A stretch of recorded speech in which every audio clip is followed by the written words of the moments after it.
Hello everyone, কেমন আছেন আপনারা? বারটা হলো রবিবার, তাই দুজনের ছুটি আর শান্তিতে বসা।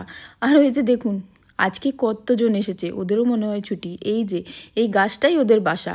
আর দেখুন কি পেয়েছি, পুঁই শাক আর কুমড়ো। কুমড়ো পাওয়া গেল, পুঁই শাকটা পাঞ্জাবে পাওয়া যায় না। আর বড়ির বদলে দিয়ে দিয়েছিলাম ডালের বড়া। আর সেই থেকে একটু ডাল বেঁচেছিল, ভাবলাম একটা স্ন্যাক্স তৈরি করি। আজকে রবিবার যেহেতু একটু ভালো মন্দ খেতে তো ইচ্ছে করে, আমরা যেহেতু ভেজিটেরিয়ান তাই ভেজ খুঁজেই বেড়াই। আর এই যে বানিয়ে নিলাম রাম লাড্ডু, আর সেটা খেয়ে চললাম কেনাকাটা করতে।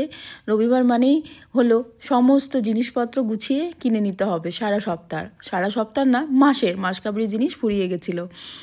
আর পাঞ্জাবে বাংলার মশাল তেলটা খুব বিখ্যাত। নানা রকমের জিনিসপত্র দিয়ে ট্রলিটাকে গুছিয়ে সাজিয়ে নিলাম। এবারে চলুন বাড়ি ফিরি।